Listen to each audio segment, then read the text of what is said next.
Bismillahirrahmanirrahim. Assalamualaikum warahmatullahi wabarakatuh. Selamat pagi.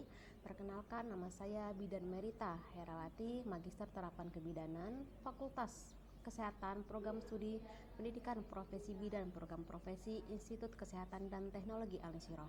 Saya telah mengabdi di Institut Kesehatan dan Teknologi Al-Nusirah sejak tahun 2018 dan aktif melakukan Tridharma Perguruan Tinggi. Pada kesempatan ini saya akan memberikan pernyataan diri terkait unjuk kerja pada Dharma Pengajaran Perguruan Tinggi. Adapun mata kuliah yang saya ampu adalah asuhan kebidanan pada kehamilan. Mata kuliah ini merupakan mata kuliah wajib di kurikulum program studi kebidanan Fakultas Kesehatan dan Institut Kesehatan Teknologi Al-Nusirah yang terdiri dari 6 SKS, 2 SKS teori atau tatap muka di kelas, 2 SKS praktikum, dan 2 SKS real setting. Karena mata kuliah ini besaran SKS-nya 6 SKS, maka kami membentuk tim teaching dalam proses penyusunan RPS dan pengajaran. Nah, tim teaching ini bersama-sama kami menyusun RPS mencakup deskripsi mata kuliah, capaian pembelajaran, materi perkuliahan, metode pembelajaran, penugasan, dan sistem penilaian. Dan tim teaching ini juga memastikan RPS sesuai dengan kurikulum dan standar yang berlaku. Tim teaching membagi tugas dan tanggung jawab dalam pelaksanaan perkuliahan seperti pembagian materi, kemudian materi pembelajaran, kemudian penyampaian bahan ajar, dan penentu metode pembelajaran yang akan digunakan. Pembagian bahan ajar dilakukan dengan mempertimbangkan keahlian dan pengalaman masing-masing anggota tim. Mata kuliah ini membahas tentang konsep dasar kehamilan, kemudian perubahan yang terjadi pada ibu hamil, faktor-faktor yang mempengaruhi kehamilan, kebutuhan dasar ibu hamil, konsep dasar asuhan kebidanan ibu hamil, evidence base dalam kehamilan, kemudian pengkajian dalam asuhan kebidanan, pemeriksaan laboratorium pada ibu hamil, dan pengajian dalam asuhan kebidanan.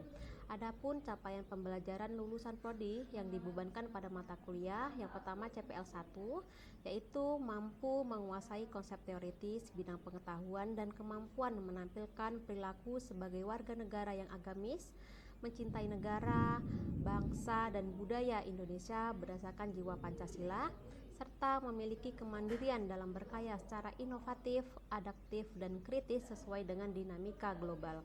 Kemudian CPL 5 mampu menguasai konsep pengetahuan dan kemampuan menyelesaikan masalah, kemudian mempertimbangkan filosofi keragaman budaya, keyakinan, sosial ekonomi, dan keunikan individu pada lingkup praktek kebidanan secara komprehensif dalam asuhan kebidanan, serta dokumentasi asuhan kebidanan sesuai standar yang berlaku.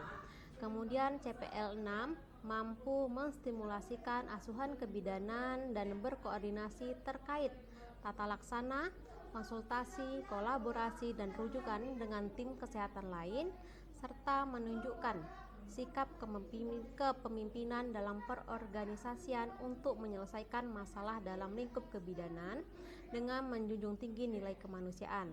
CPL 8 mampu mendemonstrasikan asuhan kebidanan yang inovatif berdasarkan evidence base melalui pendekatan stimulasi kesehatan ibu dan tumbuh kembang bayi. Nah, untuk capaian pembelajaran mata kuliah ini, CPMK 1 yang menjelaskan konsep dasar kehamilan, menjelaskan perubahan yang terjadi pada ibu hamil, menganalisis ketidaknyamanan yang terjadi pada ibu hamil, menjelaskan faktor-faktor yang mempengaruhi kehamilan, menjelaskan kebutuhan dasar ibu hamil, menjelaskan konsep dasar asuhan kebidanan ibu hamil, kemudian menerapkan evidence base dalam kehamilan, pengkajian dalam asuhan kebidanan, melakukan pemeriksaan laboratorium pada ibu hamil, dan menganalisis pengkajian dalam asuhan kebidanan. Nah, untuk metode pengajaran yang saya lakukan di Institut Kesehatan dan Teknologi Al-Nusirah adalah menggunakan metode DII, yaitu Delivery, Interaktif, dan Assessment. Nah, untuk delivery sendiri yaitu berupa penyampaian materi pembelajaran dengan metode ceramah, kemudian diskusi, dan contextual learning, yaitu media yang saya gunakan adalah presentasi PowerPoint. Nah, untuk dalam interaksi saya menggunakan beberapa metode pembelajaran contextual learning, di mana pendekatan pembelajaran yang mengaitkan materi pembelajaran dengan dunia nyata dan mendorong mahasiswa untuk menghubungkan pengetahuan yang dipelajari dengan kehidupan sehari-hari. Nah, di sini diharapkan mahasiswa untuk aktif dalam proses perkuliahan dan terjadi interaksi dua arah. Nah, dalam penilaian atau asesmen, saya menilai mahasiswa saya berdasarkan 5 indikator, berupa yang pertama nilai tugas, kemudian ada kehadiran, kemudian ada keaktifan, kemudian ada ujian tengah semester, ujian akhir semester, ujian praktikum, dan ujian real setting.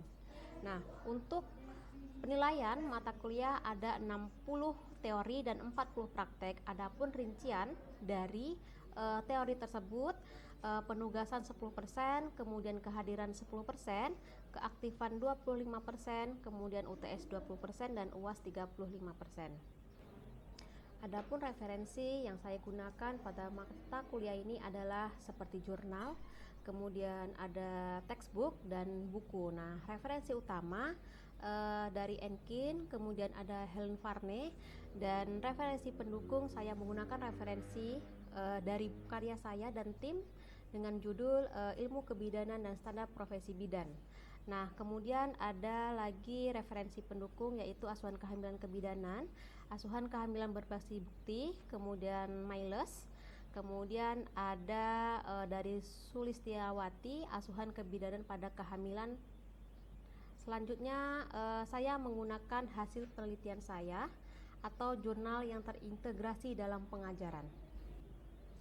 Pada kesempatan kali ini saya akan melakukan micro teaching pada mahasiswa semester 4 dengan kode mata kuliah BDS 1.3.31.3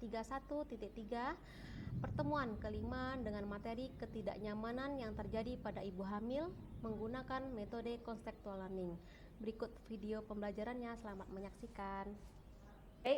Assalamualaikum warahmatullahi wabarakatuh. Waalaikumsalam warahmatullahi wabarakatuh. Selamat pagi. Pagi, Bu. Hari ini gimana kabarnya? Alhamdulillah. Sehat. Oke. Hari ini ada yang tidak hadir? Ada, Bu. Siapa? Pia, Bu. Pia. Oh, Pia. Kenapa dia izin? Sakit, Bu. Oh, sakit. Oke, nggak apa-apa. Nanti tolong kasihkan suratnya ya kalau sakit. Nanti dilampirkan surat izinnya. Nah, oke. Sebelum memulai perkuliahan kita pada pagi hari ini, baiknya kita berdoa menurut agama dan kepercayaan kita masing-masing. Berdoa dimulai.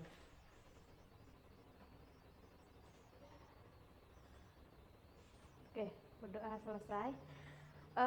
Adek, jadi hari ini kita masuk mata kuliah kehamilan. Jadi mata kuliah kehamilan ini kan sebenarnya sudah dipelajari ya dengan dosen yang lain yang kemarin, karena memang hari ini saya masuk pertama namun di pertemuan kelima. Ya, jadi mata kuliahnya itu dengan pertemuan ketidaknyamanan pada ibu hamil. Nah, saya mau tanya ini, kira-kira kehamilan atau ketidaknyamanan pada kehamilan itu apa aja? Tera, Bu, ketidaknyamanan pada ibu hamil itu disebabkan oleh ketidakseimbangan hormon dan perubahan fisik dan psikologisnya, Bu. Oke, benar ya yang disampaikan oleh Tera, bahwasannya ketidaknyamanan ibu hamil disebabkan oleh apa tadi Tera? Ketidakseimbangan hormon, kemudian perubahan fisik dan perubahan psikologis. Nah, kira-kira apa macam-macam dari ketidaknyamanan tersebut? Ayo, siapa yang tahu? Oke, siapa Bulan? Bangkah, kemudian pembengkakan pada kaki, kemudian sesak nafas, terus terasa sembelit dan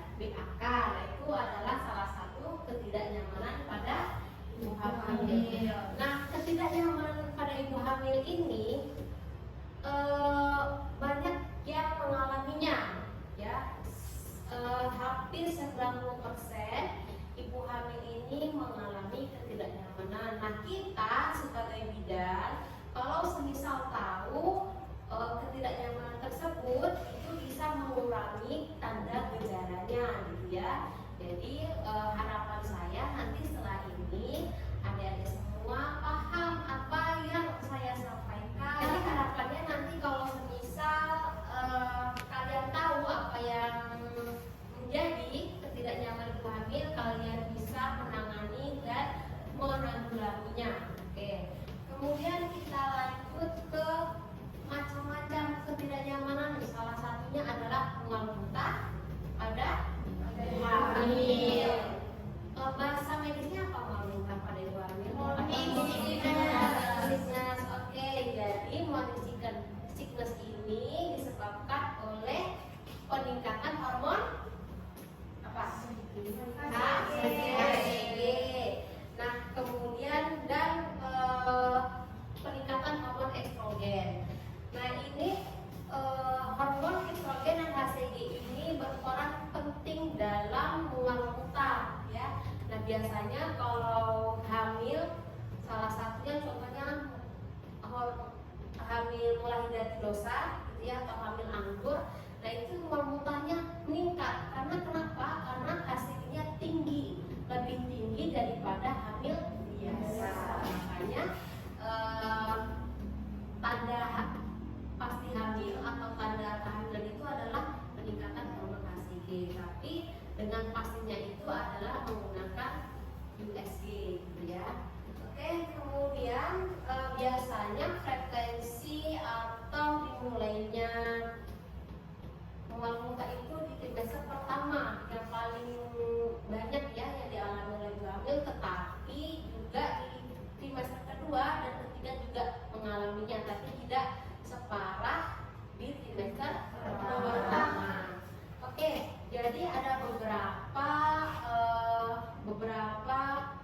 pencegahan atau mengurangi dari hiperemesis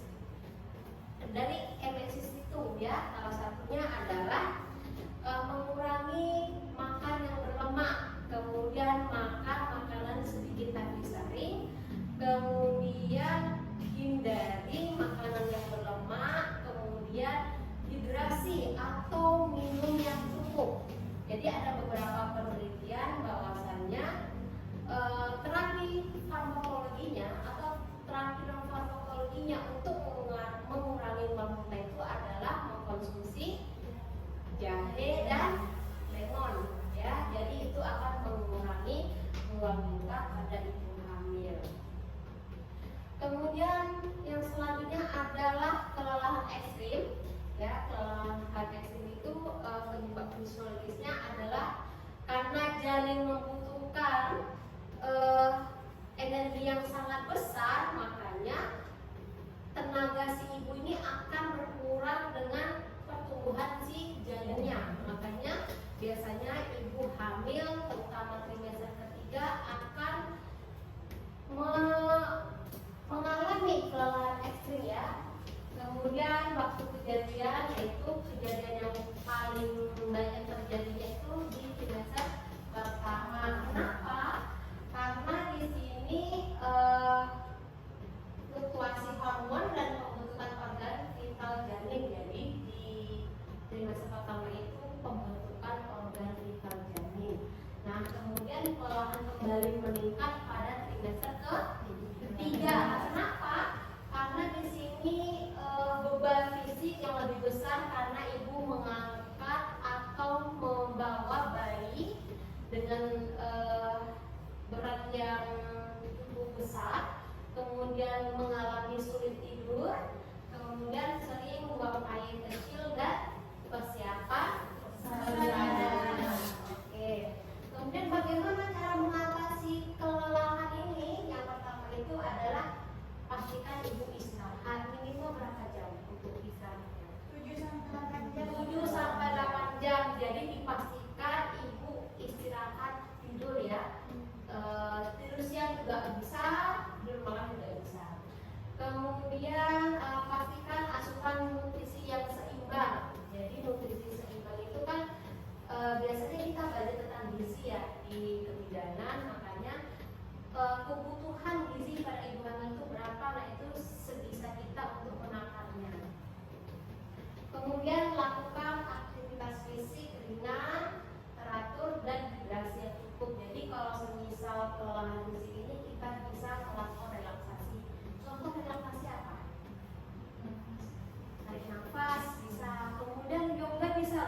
juga seperti kita duduk bersila, kemudian kita mendengarkan musik, ya relaksasi itu akan mengurangi kelelahan ekstrim.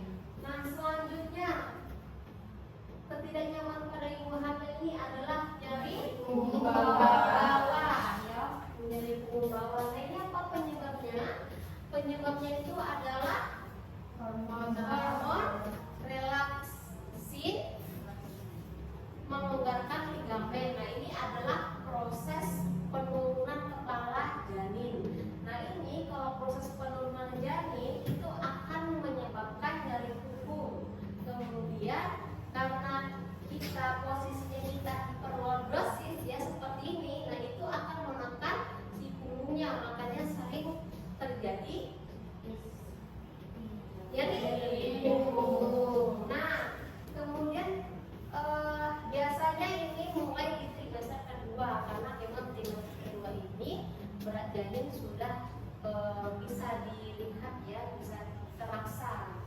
Nah kemudian bagaimana untuk mengurangi nyeri pada ibu hamil ini, nyeri punggung, yaitu dengan cara memperbaiki postur tubuh. Kalau semisal nih ibunya lagi duduk ya, lagi duduk, kemudian dengan posisi membungkuk kita bisa tegak luruskan. Nah itu akan mengurangi. Kemudian kita sering berjalan, kemudian menyanggah bantal saat tidur ya, kemudian melakukan latihan prenatal yang lembut seperti yoga atau berenang. Nah itu bisa mengurangi dari punggung bawah. Kemudian ini ada pembekakan atau edema ya, jadi kalau misal kalian nanti mendengar edema berarti itu adalah pembekakan, baik itu pembekakan muka, ekstremitas atas, ekstremitas bawah, itu namanya edema. Jadi apa penyebabnya? Yaitu pembekakan pada kaki, kemudian ada pergelangan kaki, kemudian tangan. Nah ini umumnya di trimester ketiga disebabkan oleh peningkatan volume darah ya. Jadi waktu hamil itu peningkatan volume darah akan tinggi, makanya terjadi pembekakan ya. Jadi makanya di sini disarankan tidak boleh duduk atau menekuk kaki ya, itu nanti akan terjadi pembekakan. Bagaimana strategi kita sebagai bidan untuk menanganinya? Jadi strateginya itu adalah tinggikan kaki saat beristirahat untuk melancarkan sirkulasi.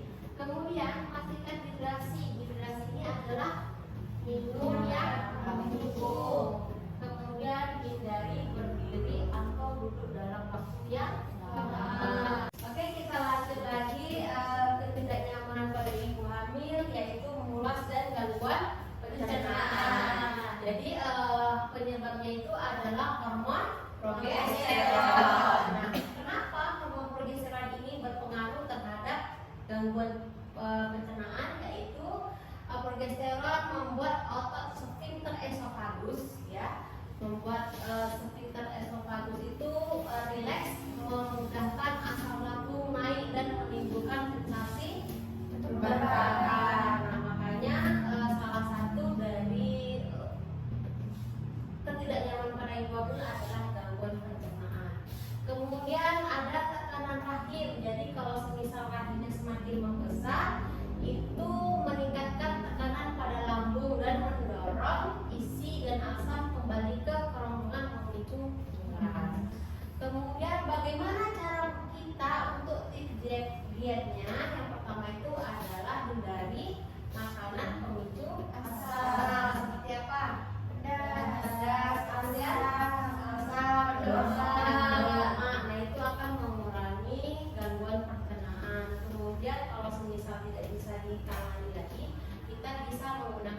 yang benar tentang kehamilan, kemudian persalinan dan perawatan bayi.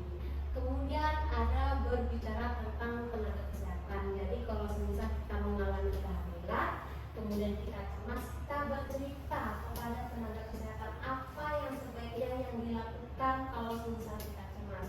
Jadi biasanya ini ya yang kita bidan atau tenaga kesehatan atau keluarga biasanya fokus ke fisiknya, tapi psikisnya tidak diperhatikan. Nah, makanya banyak terjadi ketidakseimbangan. Makanya biasanya ibu hamil atau ibu bersalin ini mengalami depresi postpartum karena pada saat kehamilan ini kecemasannya tidak ditanggulangi. Kemudian berbagai pengalaman.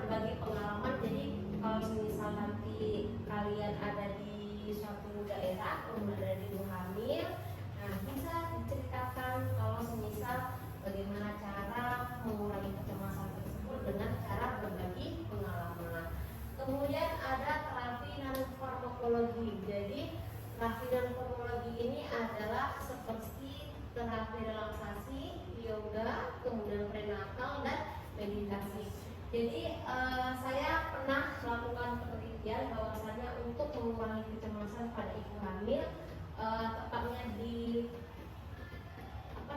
tepatnya itu di Rejosari ya.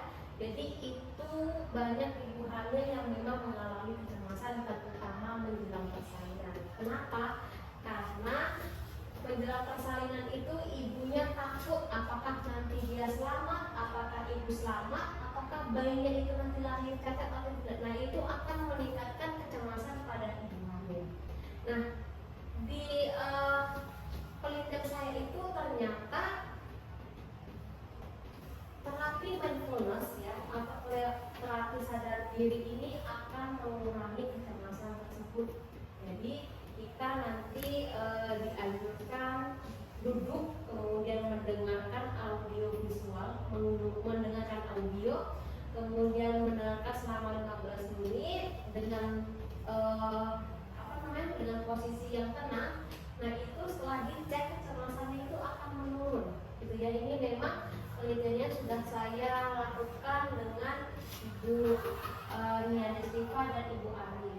Nah, kemudian untuk mengatasi kecemasan selanjutnya adalah dukungan keluarga dan teman. Makanya kalau semisal kalian mempunyai suami, ajaklah suami untuk membersamai kehamilan tersebut, karena memang kalau semisal ibunya sendiri dalam proses kehamilan ini akan mengalami kecemasan. Nah, dari kesimpulan materi ini adalah ketidaknyamanan itu normal pada ibu hamil ya. Jadi kemudian bagaimana caranya kita memahami strategi yang tepat sebagai bidan untuk mengurangi ketidaknyamanan tersebut. Nah, jadi bagaimana cara penanganannya tadi kalau semisal kita mendapatkan pasien yang mengalami ketidaknyamanan, kita dampingi. Kemudian kalau semisal ketidaknyamanan itu mengganggu aktivitas, segera dikonsultasikan ke tenaga kesehatan. Oke. Seperti itu materi hari ini. Kira-kira ada yang mau ditanyakan? Akan bertanya? Izin Bu, saya bertanya, mengapa lemon dan aromaterapi bisa mengurangi mual dan muntah Bu? Terima Bu. Oke, baik sekali ya pertanyaan dari Lawo, bahwasanya kenapa lemon dan aromaterapi mengurangi mual dan muntah? Karena lemon itu mengandung senyawa yang dapat mengurangi atau menstabilkan hormon kita, makanya akan mengurangi mual dan muntah. Nah, sedangkan aromaterapi, jadi kalau misal kita menghirup aromaterapi akan membuat efek relaksasi, kemudian menurunkan hormon serotonin, makanya akan mengurangi mual dan muntah. Oke, gimana si Lawo? Bisa diterima jawabannya? Bisa.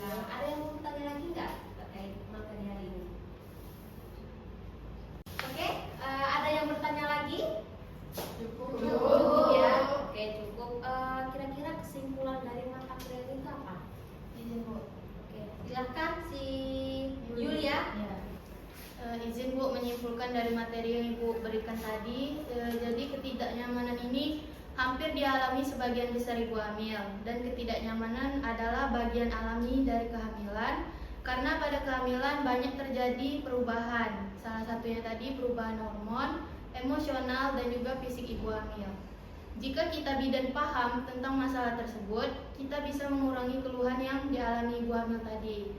Jika keluhan yang dialami ibu hamil ini berat, maka dianjurkan segera ke petugas kesehatan dan menganjurkan kepada keluarga, baik suami, untuk memberi dukungan kepada ibu hamil itu. Oke, baik, terima kasih, tepuk tangan. Oke, jadi materi ini tadi Yuli yang menyimpulkan. Untuk selanjutnya saya beri tugas kepada kalian semua. Nah, tugasnya itu kalian cari ibu hamil, kemudian di anamnesa dicatat ya dari nama sampai ke riwayat kehamilannya. Kemudian ditanyain ibunya apa keluhannya. Nah, jadi kalau semisal udah tahu keluhannya, nanti bagaimana cara penanganannya. Kemudian dievaluasi selama 2 minggu, apakah keluhannya atau ketidaknyamanan ini berkurang atau tidak. Ya, paham? Paham. Baik, oke. Kalau semisal sudah paham dan sudah ada yang menyimpulkan, mungkin perkuliahan pada pagi hari ini saya tutup. Mohon maaf jika selama penyampaian saya ada yang salah. Kemudian saya akhiri, wabillahi taufiq wal hidayah. Wassalamualaikum warahmatullahi wabarakatuh. Waalaikumsalam warahmatullahi wabarakatuh. Terima kasih ya Bu. Terima kasih sama-sama. Demikianlah video pembelajaran yang saya sajikan. Semoga video ini memberi kebermanfaat untuk kita semua, dan terima kasih kepada tim asesor sertifikasi dosen 2025. Harapan besar semoga video ini mengantarkan impian menuju sertifikasi dosen 2025, dan terima kasih kepada pihak terkait Institut Kesehatan dan Teknologi Al-Insyirah yang telah memfasilitasi dan memotivasi sehingga saya dapat mengikuti sertifikasi dosen 2025. Wabillahi taufiq wa hidayah. Wassalamualaikum warahmatullahi wabarakatuh.